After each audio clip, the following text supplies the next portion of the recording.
The topic? Any question from the last topic? No, chalo, I'm starting the next content. We have seen the equity share. We have seen the meaning of share. Let's start the next topic, that is the preference share. अच्छा, अभी शायद equity share में हम लोगों ने disadvantage हो चुका था, डिसएडवांटेज हो चुका था. Let's start the next topic. हाँ हाँ बोलो. डिसएडवांटेज तक हो चुका था. हाँ, डिसएडवांटेज तक हो चुका था. अब हम लोग को शुरू करना है प्रेफरेंस शेयर. ठीक है, प्रेफरेंस शेयर के बारे में तुम लोग पहले थोड़ा सा जान लो, बेसिक जान लो, ताकि तुम लोग को इसका फीचर, मेरिट और डिमेरिट फिर अच्छी तरह से समझ में आ जाए. Preference share, as the name suggest, preference means when company prefers to give dividends. ठीक है, when company prefer to give dividend to some share holder as compared to the equity shareholders, that is called preference share. अगर मेरे पास बहुत सारे ऐसे लोग हैं जिन लोगों ने मेरी कंपनी के शेयर को बाय किया है, परचेज किया है, तो जब भी मेरे कंपनी को प्रॉफिट होता है, जब प्रॉफिट होगा तो उस प्रॉफिट में से मैं सबसे पहले बैंक को लोन चुकाऊंगी. अगर लॉस होता है तो भी मैं चुकाऊंगी. ठीक है, जब बैंक का लोन वगैरह मैंने चुकता कर दिया, then I will give the dividend to the preference share holder and at last the dividend will be given to the equity share holders. तो सबसे पहले मैंने कल ही कई बार बताया कि सबसे पहले क्या होता है, जितना भी अर्निंग कंपनी को होता है, जो भी रेवेन्यू कंपनी को होता है, उस सारे अर्निंग में से, उन सारे रेवेन्यू में से कंपनी कोशिश करती है कि अगर सामने 3 लोग खड़े हैं, बैंक भी खड़ा है, प्रेफरेंस शेयर होल्डर्स भी खड़े हैं, इक्विटी शेयर होल्डर्स भी खड़े हैं, तो अभी मैं डिबेंचर्स का नाम नहीं ले रही हूँ. Debentures is a very important fund raising mechanism, but about that we will talk later on. वो सिलेबस में है, वो हमें पढ़ना है, बाद में पढ़ा जाएगा. डिबेंचर्स तुम्हारे लिए नया शब्द होगा, इसलिए मैं अभी उसको इरेज कर रही हूँ. ठीक है, तो जब भी मेरे पास जो अर्निंग होगा, जो प्रॉफिट्स होंगे, उस प्रॉफिट में से सबसे पहले मैं बैंक को दूंगी, फिर प्रेफरेंस शेयर होल्डर्स को पैसे दूंगी. बचता है तो इक्विटी शेयर होल्डर को मिलेगा, नहीं तो उसे पैसे नहीं मिलेंगे. That is called the preference share. So preference share is the share which is purchased generally by the big financial institution and which is purchased by the wealthy individuals. जो rich लोग होते हैं, rich families होते हैं, वो generally preference share buy करते हैं. ठीक है, हम जैसे लोग जो है वो जनरली हम लोग इक्विटी शेयर बाय करते हैं, लेकिन जो फाइनेंशियल इंस्टीट्यूशंस होते हैं, बड़े बड़े जो इंस्टीट्यूशंस होते हैं, वेल्दी पीपल होते हैं, they prefer to buy preference share. Okay, financial institutions, wealthy individuals and family offices, big corporate families generally buy preference share. ठीक है, लेकिन जो हम लोग जैसे कॉमन मैन है, हम लोग इक्विटी शेयर को बाय करना पसंद करते हैं. ये होगा. ठीक है, वैसे तुम्हारी मर्जी, तुम प्रेफरेंस शेयर भी खरीद सकते हो. वेल्दी लोग हैं, उनकी मर्जी, they can buy the equity share also. So everybody is free to buy preference share और टू बाय इक्विटी शेयर. जो मर्जी वो खरीद सकते हो, तुम्हारी मर्जी. अच्छा, वो तो प्रेफरेंस शेयर हो गया. दूसरी बात, प्रेफरेंस शेयर का जो डिविडेंड होता है वो फिक्स होता है. बच्चों ध्यान से सुनो. Profit is not guaranteed. Listen carefully. Profit of the company is not guaranteed. Sometimes company has to run into losses also, we all know. When company will get profit, out of that profit everybody will get their share. Equity shareholders, bank, preference shareholders, everybody will get their share from the profit earned by the company. लेकिन नुकसान होता है तो बैंकों को भी पैसा मिल ही जाएगा, नुकसान होने के कंडीशन में भी. ठीक है, लेकिन प्रेफरेंस शेयर होल्डर्स को कोई जरूरी नहीं है कि उसको उसके डिविडेंड मिले. प्रॉफिट होगा, पैसे मिलेंगे, डिविडेंड मिलेंगे। नुकसान होगा प्रेफरेंस शेयर होल्डर्स को भी, डिविडेंड नहीं रहा है बच्चों, नहीं मिलेगा इन सिचुएशन ऑफ लॉसेस। तो in situation of profit preference shareholder will get dividend, but in case of losses preference shareholders they cannot get their dividend. लेकिन जब भी उनको मिलता है फिक्स पैसे मिलते हैं, जब भी मिलेंगे फिक्स्ड एसेट मिलेंगे, फिक्स पैसे मिलेंगे। लेकिन इक्विटी शेयर होल्डर्स वालों को डिविडेंड फिक्स नहीं होता है, जितना ज्यादा प्रॉफिट उतना ज्यादा डिविडेंड, जितना कम प्रॉफिट उतना कम dividend, no profit no dividend, ठीक है। लेकिन प्रेफरेंस शेयर होल्डर जो क्या होते हैं, प्रॉफिट ज्यादा होता है उनको डिविडेंड ज्यादा नहीं मिलेगा, क्योंकि उनका डिविडेंड प्री डिटरमिन्ड है पहले से कि भाई आपको 11% ही मिलेगा, प्रॉफिट होगा 11% मिलेगा, ठीक है। लॉस होगा 11% क्या 1% भी नहीं मिलेगा। Is that clear? सबको क्लियर हुआ? Yes, ma'am. Yes, ma'am. Yes, ma'am. हाँ ठीक है। तो प्रेफरेंस शेयर होल्डर्स के बारे में तुम लोग ध्यान से सुन लो, बहुत सारा मैं फैक्ट्स बता रही हूँ। प्रेफरेंस शेयर होल्डर को डिविडेंड तब तब मिलते हैं जब जब कंपनी को प्रॉफिट होता है। जब उसको कंपनी को नुकसान होगा प्रेफरेंस शेयर होल्डर को पैसे नहीं मिलते हैं। जब प्रॉफिट होगा पैसे मिलेंगे, लेकिन फिक्स पैसे मिलेंगे, ठीक है। प्रॉफिट ज्यादा होगा तो भी फिक्स पैसे मिलेंगे, प्रॉफिट कम होगा तो भी फिक्स मिलेंगे, प्रॉफिट नहीं होगा तो डिविडेंड नहीं मिलेगा। ये प्रेफरेंस शेयर होल्डर का ये फीचर्स है, ठीक है। Now on the basis of this introduction let's see the features of preference share. Write down topic features of preference shares. Write down the topic features of preference shares. क्या क्या खास बात है? अच्छा, मैं कल ना इसका डिटेल भेजना भूल गई थी, तो मैं आज भेज दूंगी। इक्विटी शेयर्स का और प्रेफरेंस शेयर्स का मैं इकट्ठे भेज दूंगी। मैं एकदम कल भूल गई थी। मैं आज इक्विटी शेयर्स का, प्रेफरेंस शेयर का feature, merit, demerit, everything I will send, but at presently you have to write only the name. नाम लिखो, है ना। हाँ रोहित, रोहित तुम्हारे घर से आवाज आ रही है? हाँ चलो, हाँ चलो सुनो। अब ओके इसमें मैम, पहला, माइक बंद कर। अच्छा ठीक है। Features of preference share, right the first, fixed rate of dividend. Fixed rate of dividend, first feature is fixed rate of dividend. Clear? चलो सेकेंड लिखो, no security. Second is no security. Third is voting rights. Voting rights. Fourth is hybrid security. Fourth is hybrid security. Hybrid, HYBRID, hybrid security. Written? Now listen carefully the detail of all these four features of preference share. The first is the fixed rate of dividend. क्या मैंने तुम लोग को बताया इसके बारे में? क्या मैंने तुम लोग को इसके बारे में बताया है कि preference share holder always get fixed rate of interest? They get fixed rate of dividend. They always get a fixed rate of dividend. If company gets higher profit, in that case also preference shareholder will not get more dividend. Rather, they will get only fixed rate of dividend. Company को बहुत ज्यादा profit होता है, लेकिन उससे क्या, ज्यादा profit है कंपनी को फायदा होगा, इक्विटी शेयर होल्डर को फायदे होंगे, ठीक है। लेकिन प्रेफरेंस शेयर होल्डर्स को फायदा इसलिए नहीं होगा कि बस उसको पैसे मिलेंगे, लेकिन फिक्स्ड रेट ऑफ इंटरेस्ट मिलेगा, उसको फिक्स्ड रेट ऑफ डिविडेंड मिलेगा, नॉट इंटरेस्ट, डिविडेंड मिलेगा।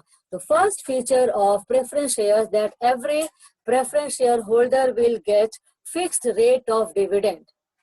प्रॉफिट ज्यादा कंपनी को होता है 11% डिविडेंड मिलेगा, प्रॉफिट कम होता है प्रेफरेंस शेयर होल्डर को 11% डिविडेंड मिलेगा, कंपनी को नुकसान होता है प्रेफरेंस शेयर होल्डर को कुछ नहीं मिलेगा। जब मिलेगा फिक्स मिलेगा, जब मिलेगा फिक्स मिलेगा, प्रॉफिट नहीं होगा तो नहीं मिलेगा। Clear? This is the first feature of preference share. Second is no security. No security because in case देखो in case of raising fund from the preference shareholders, company do not have to keep security or the collateral to the preference shareholder. I am repeating, जैसे हम लोग bank से जब पैसा लेते हैं, जब फंड रेस करते हैं, जब बैंकों से पैसा लेते हैं, हम लोग उधार लेते हैं, तो हमें क्रेडिट के बदले में कोलेटरल देना पड़ता है, ये सबको पता है, ठीक है ना। लेकिन वहां पर कोलेटरल देने के बाद ही पैसे मिलते हैं। लेकिन प्रेफरेंस शेयर होल्डर में जब कंपनी तुमसे शेयर लेगी तो उसके बदले में कंपनी तुम्हारे पास कुछ भी नहीं रखेगी, ठीक है ना। अपना जमीन का डॉक्यूमेंट, ना घर का डॉक्यूमेंट, ना गाड़ी का डॉक्यूमेंट, ना ज्वेलरी का डॉक्यूमेंट, ठीक है। So no collateral is given by the company if company is buying shares, if company is giving to you shares. तो कंपनी ने तुमसे पैसे ले लिए, प्रेफरेंस शेयर तुमसे ले लिए, लेकिन कंपनी उसके बदले कुछ भी एसेट या कोलेटरल नहीं रखती है। तो देयर इज नो सिक्योरिटी, मतलब तुम अगर रिलायंस कंपनी का प्रेफरेंस शेयर खरीदते हो, अगर तुम किसी कंपनी का प्रेफरेंस शेयर खरीदते हो तो तुम्हें केवल प्रेफरेंस शेयर खरीद लेना होगा। तुमने पैसे दिया, तुमने पैसे कंपनी को प्रोवाइड कर दिए, उसके बदले में टाइम टू टाइम तुम्हें डिविडेंड मिलेगा, लॉस होगा, कुछ नहीं मिलेगा।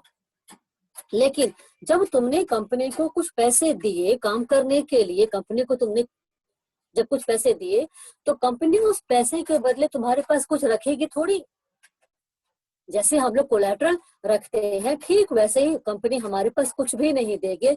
Simply we have to give our money to the company and company will give a part of the profit that is called dividend to us, ठीक है। ये हो गया नो सिक्योरिटी। Is it clear to all? क्या ये क्लियर हो गया सबको? Yes, ma'am. ठीक है। हाँ, नेक्स्ट इज वोटिंग राइट। अब ये मत समझना, बिल्कुल मत समझना कि मैम ने वोटिंग राइट लिखवाया है तो इसका मतलब है कि प्रेफरेंस शेयर होल्डर को वोट देने का राइट है। फीचर का नाम है वोटिंग राइट। तो voting right equity share holders को मिलते हैं, लेकिन voting right preference share holders को नहीं मिलते हैं बच्चों, ठीक है। Voting right is not given to the preference share holders. जैसे कि इक्विटी शेयर होल्डर्स, अगर हमने इक्विटी शेयर बाय किया, ठीक है, रिलायंस कंपनी का हमने इक्विटी शेयर बाय कर लिया, खरीद लिया, तो भाई जब मैं इक्विटी शेयर होल्डर बन गई ना, तो अब करना क्या होगा मुझे कि कंपनी के डिसीजन में मेरा वोट जाएगा, ठीक है। बोर्ड ऑफ डायरेक्टर को इलेक्ट करने में मैं वोट डाल सकती हूँ, तो मैं डिसीजन मेकिंग का एक पार्ट हूँ। किसमें? इक्विटी शेयर होल्डर अगर मैं हूँ तो if you buy equity share, you will be having your voting right in the selection of the member of board of director, ठीक है। But in case of the preference share, you will not be entitled to give the vote to select the members of the board of director, ठीक है। तुम्हें कोई right नहीं मिलेगा भाई, सोच के खरीदना। अगर वोटिंग राइट चाहिए तो इक्विटी शेयर खरीदो। वोटिंग राइट लगता है कि छोड़ो हटाओ, जो हो रहा है होने दो, बोर्ड ऑफ डायरेक्टर में फलाना है कि ठिकाना है कि कौन है, हमको क्या मतलब, बस कंपनी को प्रॉफिट होता रहे, मुझे पैसे मिलते रहे। तो तब क्या खरीदोगे? प्रेफरेंस शेयर खरीदोगे, ठीक है। अगर फिक्स पैसे चाहिए प्रेफरेंस शेयर खरीदोगे। अगर लगता है कि नहीं जब ज्यादा प्रॉफिट होगा तो मुझे ज्यादा प्रॉफिट चाहिए तो इक्विटी शेयर खरीदोगे, तब तुम इक्विटी शेयर खरीदोगे, ठीक है। So third was the voting right. अब मैं इसको पढ़ रही हूँ तो पहले ध्यान से सुनो। The preference shareholders do not get voting rights under general conditions, ठीक है। जनरल कंडीशन में इसको वोटिंग राइट नहीं मिलते हैं, ठीक है। लेकिन अगर मान लो ऐसा होता है, इमेजिन करो कि 1 साल बीत गया, 2 साल बीत गए और तुम्हें अभी तक डिविडेंड के पैसे नहीं मिले हैं, तब जल्दी से कंपनी तुम्हें वोटिंग राइट प्रोवाइड कर देगी, ठीक है। तो however The preference shareholders get voting rights if the dividends are not paid for 2 years or more. अगर 2 साल तक के लिए या 2 से ज्यादा साल के लिए तुम्हें अगर पैसे नहीं मिलते हैं, वोटिंग राइट नहीं मिलते हैं, तब तुम्हें वोटिंग राइट कंपनी देती है कि भाई मैंने उसे पैसे भी नहीं दिए तो कम से कम उसे वोटिंग राइट तो मैं दे दूं। ये सोच के कंपनी वोटिंग राइट दे देती है कि भाई डिविडेंड तो मैंने नहीं दिया है। तो कंपनी जब ये फील करती है कि फलाना फलाना आदमी को मैंने डिविडेंड का पैसा 2-3 साल से नहीं दिया है, तो कम से कम उसको वोटिंग राइट तो मैं दे दूं। तो ये होगा तुम्हारा third feature. Clear? Fourth and the last, hybrid security. Hybrid security, mixture of 2 features. Mixture of 2 features is called hybrid security. कैसे होगा भाई हाइब्रिड? ये होगा ऐसे कि एक तो मुझे जब भी पैसे मिलेंगे फिक्स मिलेंगे, जब भी पैसे मिलेंगे, जब भी मिलेंगे, नहीं भी मिल सकता है, लेकिन जब भी मिलेंगे I will get fixed dividend, I will get fixed rate of dividend. अगर किसी 2019 में फायदा हुआ 11% डिविडेंड मुझे मिलेगा। 2020 में कंपनी काम ही नहीं कर रही है तो मुझे कुछ भी नहीं मिलेगा। ठीक है, 2021 में कंपनी को बहुत प्रॉफिट हो गया था, समझो कि 30-40% प्रॉफिट ज्यादा हुआ, तो भी मुझे 11% ही डिविडेंड मिलेगा। ठीक है, लॉस के केस में कुछ नहीं, प्रॉफिट के केस में 11%, बहुत प्रॉफिट के केस में भी 11% और एक्सट्रीम प्रॉफिट में भी 11%। यहाँ पे मिक्स कैसे हो गया? मिक्स हुआ, नहीं भी मिल सकता है इन केस ऑफ लॉसेस। मिलेगा, जब भी मिलेगा 11% मिलेगा, जब भी मिलेगा 11% मिलेगा। ठीक है, तो यहाँ पे 2 चीजों का कॉम्बिनेशन है, 2 चीजों का यहाँ पर कॉम्बिनेशन है। अब मैं इसे पढ़ रही हूँ, तुम लोग ध्यान से पहले सुनो। Preference shares are called hybrid securities. Preference shares are called hybrid securities as these shares have the features of equity shares as well as the features of debentures. Debenture तुम लोगों ने पढ़ा नहीं है, लेकिन मैं अभी जो बोल रही हूँ तुम लोग उसको ध्यान से पहले सुनो। Like equity shares, preference shares get dividend only when company is earning profit. Only when company earns profit, then you will get your fixed dividend. ठीक है, and like debentures, preference shares get a fixed rate of return. जब भी मिलेगा तुम्हें fix rate ही मिलेगा। तो ये हो गया तुम्हारा हाइब्रिड सिक्योरिटी। बताओ हाइब्रिड सिक्योरिटी के बारे में क्या कुछ और बता दूं या क्लियर हो गया? क्लियर हुआ? या तो Yes. नहीं मिलेंगे, नहीं मिलेंगे पैसे, तुम्हें नहीं मिलेंगे डिविडेंड, तुम्हें नहीं मिले। डिविडेंड क्या हुआ?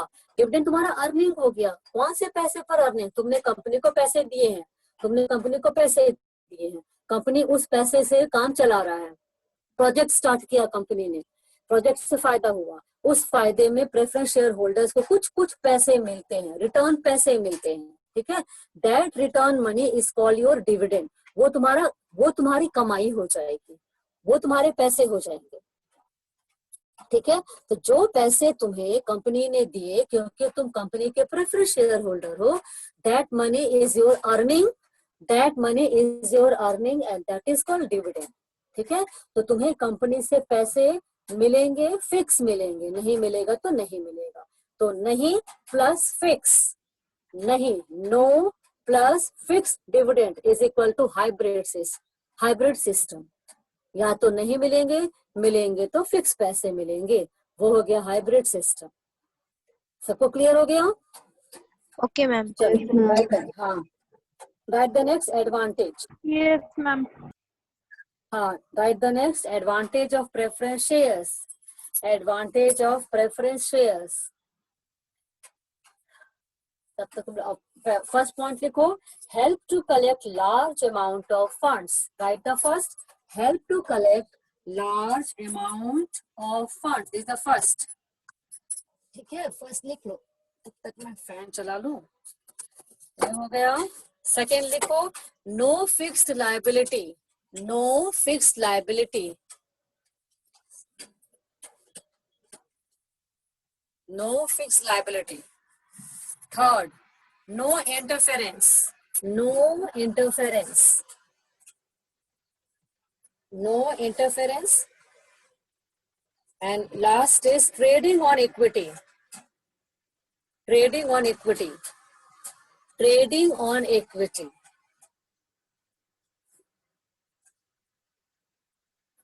चलो सबसे पहले मैं क्लियर कर दूं first, help to collect large amount of funds. Help to collect large amount of funds. अब भाई इसमें प्रेफरेंस शेयर जो होते हैं ना वो जनरली ज्यादा वैल्यू के होते हैं.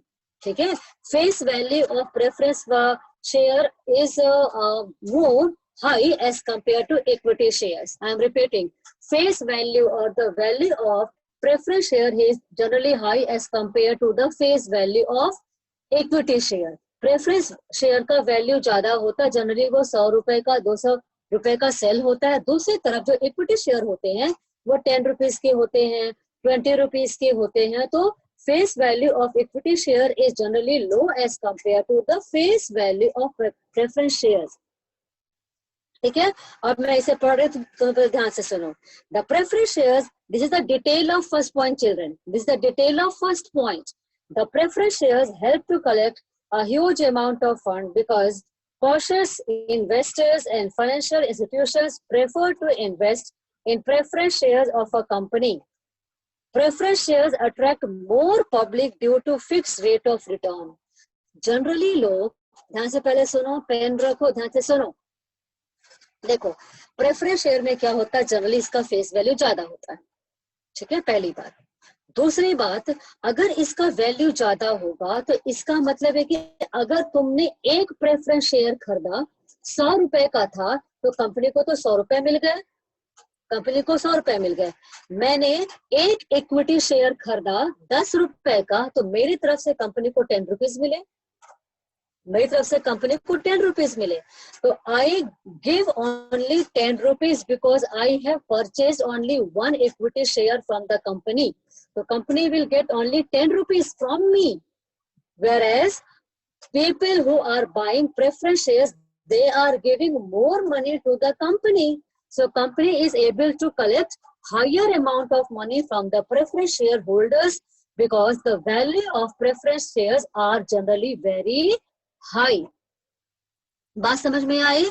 प्रेफरेंस शेयर जो लोग खरीदते हैं क्योंकि प्रेफरेंस शेयर्स का प्राइस ज्यादा होता है, वैल्यू ज्यादा होता है. तो अगर तुमने प्रेफरेंस शेयर्स को बाय किया तो ज्यादा पैसे तुमसे कंपनी को मिल गए.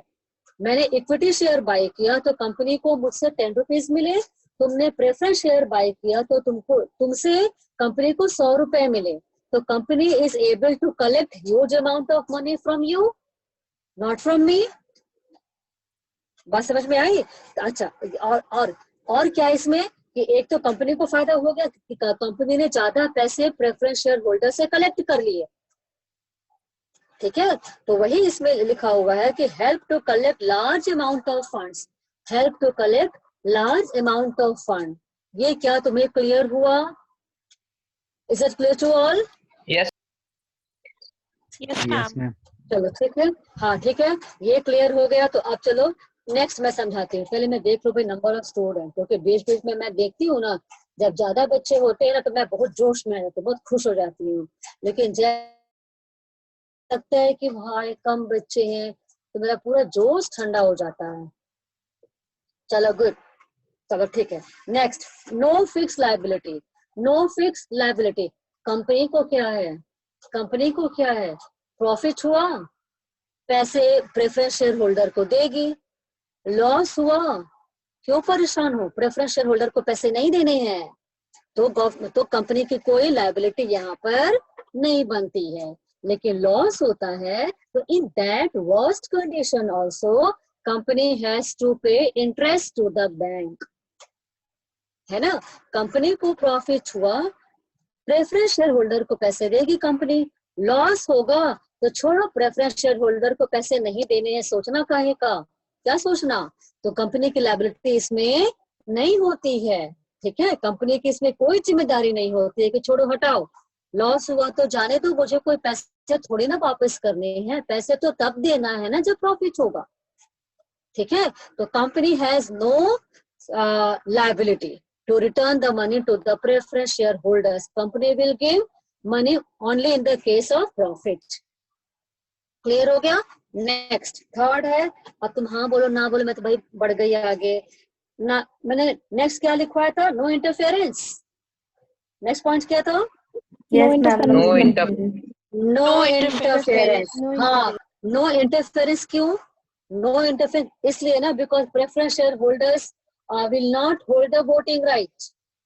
इक्विटी शेयर होल्डर तो वोट देते हैं। जैसे मैं चाहती हूँ कि भाई सचिन को चुन लिया जाए बोर्ड ऑफ डायरेक्टर में, मैं चाहती हूँ कि रोहित को चुन लिया जाए, हर्ष को चुन लिया जाए, ठीक है, और स्वर्णिम को चुन लिया जाए। मैं चाह रही हूँ कि चारों को बोर्ड ऑफ डायरेक्टर में डाल दिया जाए। मैंने वोट दे दिया, मैं इक्विटी शेयर होल्डर हूँ, मैंने वोट दे दिया, ठीक है। इक्विटी शेयर होल्डर अगर और कौन बच्चा है? इक्विटी शेयर होल्डर अगर आशिका है तो वो क्या करती है? वो वोट अगेंस्ट में देती है, लिखती है नो। नो हो गया तो टाई हो गया, टाई हो गया। मैंने कहा हाँ, आशिका ने कहा ना, तो इसका मतलब डिसीजन मेकिंग में हम दोनों ने पार्ट लिया, आशिका और मैंने पार्ट लिया, ठीक है। तो यहाँ पर नो हो गया, नो हो गया, फिर से वोटिंग होगा, ठीक है। तो यहाँ पर equity share holder can interfere, equity shareholder can interfere in the selection or in the decision about anything. But in case of preference shareholder, as there is no voting right given to the preference shareholder, so they will not vote about anything. They will not take any decision. They will take only their dividend and they have to remain silent. ठीक है, पैसे लो चुप बैठो, पैसे लो चुप बैठो, vote मत डालो, तुम्हारा इंटरफेरेंस करने का कोई राइट नहीं है।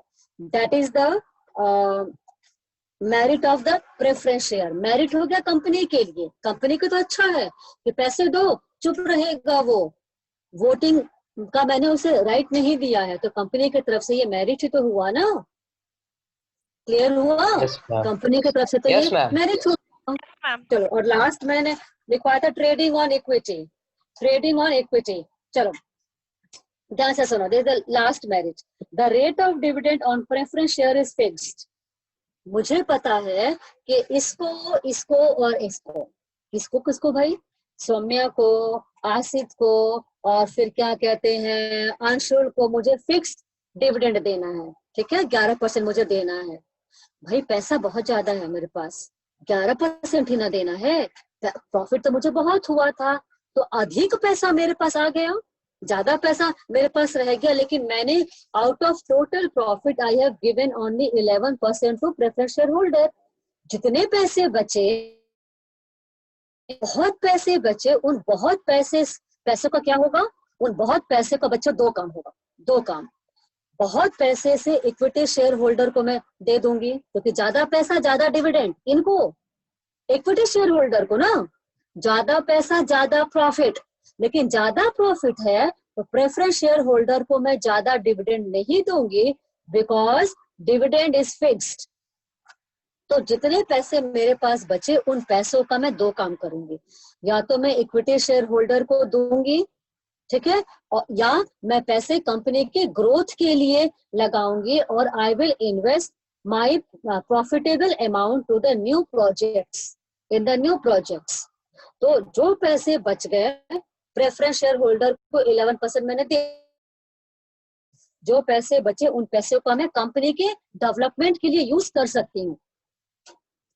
क्लियर हुआ? तो trading on equity, the rate of dividend on preference share is fixed, hence in years of prosperity and more profit, equity shareholders enjoy higher rate of earnings with the presence of preference shares in the capital structure. बात समझ में आई? नहीं आई बात समझ में? मैं बता रही हूँ, प्रॉफिट जितना हुआ तो भैया उस सौम्या को, अंशुल को, आसित को मुझे फिक्स पैसे देने हैं, मैंने फिक्स पैसे इन तीनों को बांट दिया, ठीक है। ज्यादा पैसे मेरे पास बचे हुए हैं, तो उन पैसों को थोड़ी ना मुझे सौम्या लोग को देना है, नहीं देना है, क्योंकि उनके पैसे फिक्स हैं। प्रॉफिट ज्यादा ज्यादा ज्यादा होता गया 11%, 11%, 11% में देती गई, प्रॉफिट ज्यादा होता गया, तो प्रॉफिट जो है, मार्जिन तो मेरे पास ज्यादा बचा, उस पैसे का मैं क्या करूंगी, उस पैसे को मैं कंपनी में लगाऊंगी, उस पैसे को मैं कंपनी में लगाऊंगी, मैं उसे ट्रेडिंग करूंगी, डेवलपमेंट प्रोसेस में लगाऊंगी। तो this is the benefit of preference share, this is the benefit of preference share. Is that clear to all? Yes, ma'am. हाँ चलो, Yes, ma'am. लास्ट में Yes, तो ma'am. डिमेरिट्स लिखो, लेकिन मैं इसे एक्सप्लेन नहीं कर रही हूँ, ठीक है, जल्दी लिखो पहले demerits of preference share. Right the first, fluctuating and low return, fluctuating and low return, low LOW, low return, fluctuating and low return. Next, no voting rights, no voting rights. And the last, fixed obligation. And the last is fixed obligation. Fixed obligation. ठीक है? Now only 4 minutes are left. It is better to share the camera to show the next topic. तुम लोग जल्दी से पहले इसको देखो, ये क्या है, देखो यहाँ पर मैं इसे आज भेजूंगी, ठीक है। This is the difference between equity share and preference share. It is very important topic, difference between equity share and the preference share. So on the basis of these things, differences between these two have been made. If you have followed the meaning of, understand the meaning of all these, अभी 2-3 को explain कर रही हूँ। पहला देखो, face value. The face value of equity share is generally low, and the face value of preference share, the face value of preference share is generally high. Karishma, okay, Karishma बहुत worried रहती है भाई, चलो ठीक है, करिश्मा वरीड है नोट्स के लिए और आसिफ टेस्ट के मार्क्स के लिए, but children please do not ask about the test marks because I haven't started evaluating your paper, okay. तो मैं तुम्हें सैटरडे के पहले तक दे दूंगी, लेकिन मैं गारंटी नहीं कि टेस्ट का मार्क्स दे दूंगी। आसिफ हमेशा वरीड रहता है, चलो कोई बात नहीं, अच्छी बात है। चलो, तो the face value of equity share is generally low, the face value of preference share is generally high. मैंने ये बताया था ना कि इक्विटी शेयर का जनरली 10-20 रुपीज में सेल होता है, ठीक है। एक इक्विटी शेयर जो होता है उसका रेट जनरली 10 रुपीज होता है, लेकिन ये हमेशा 100-200 होता है। इसका फेस वैल्यू ज्यादा, इसका फेस वैल्यू कम, ठीक है। The dividend, next dividend, the dividend is paid to equity shareholders after paying dividend to all shares, ठीक है।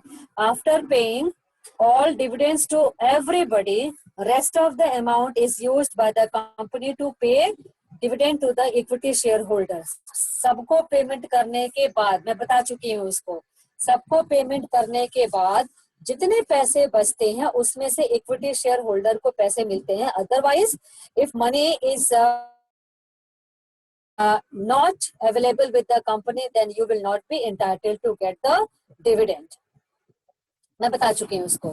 Preference shareholders get a fixed rate of dividend before equity shareholder, मतलब line अगर लगती है तो पहले ये खड़ा होता है फिर ये आता है, ठीक है। सबसे पहले कंपनी प्रेफरेंस शेयर होल्डर को डिविडेंड प्रोवाइड करती है, उसके बाद इक्विटी शेयर होल्डर को डिविडेंड प्रोवाइड करती है, ठीक है। थर्ड, मैं सारा तो एक्सप्लेन नहीं करूंगी, टाइम अभी हो रहा है। वोटिंग राइट, ये तुम लोग को पता होगा ना, तुम लोग को पता है voting right. Equity share holders get all the voting rights, equity share holders get all the voting rights in the company. No voting rights under normal conditions, normal condition में वोटिंग नहीं मिलता है। नॉर्मल कंडीशन क्या, if you are getting dividend every time then you will not be entitled to give the vote. जब तुम्हें पैसे नहीं मिलते हैं, डिविडेंड नहीं मिलते हैं, तब जाके तुम्हें वोटिंग राइट मिलेगा। इसमें हमेशा वोटिंग राइट होगा, इसमें हमेशा वोटिंग राइट नहीं होगा। नॉर्मल कंडीशन में वोटिंग राइट तुम्हें नहीं मिलेंगे, ठीक है। Last, the equity share attract bold and adventurous investors, इसमें लोग ज्यादा पैसे लगाते हैं, इसमें लोग ज्यादा पैसे लगाते हैं, इसमें लोग कम पैसे लगाते हैं। ज्यादा होने का कारण कि जितना प्रॉफिट ज्यादा होगा तुम्हें उतने पैसे मिलेंगे, इसमें प्रॉफिट ज्यादा होता है तुम्हें पैसे ज्यादा नहीं मिलेंगे, क्योंकि इसमें डिविडेंड क्या होता है, फिक्स होता है, इसमें डिविडेंड फिक्स होता है। तो generally people are attracted to buy the equity shares, ठीक है। इसको लोग एडवेंचरस मानते हैं, क्योंकि घाटा होगा तुम्हें पैसे नहीं मिलेंगे, कम प्रॉफिट होगा कम मिलेंगे, ज्यादा प्रॉफिट होगा ज्यादा मिलेगा, मतलब इसमें हमेशा उछल कूद होगा, एडवेंचर होगा। लेकिन इसमें एडवेंचर नहीं होगा, जो मिलेगा फिक्स मिलेगा, थोड़ा मोनोटोनस हो जाएगा। Is it clear to all? Yes, clear हो गया? ma'am.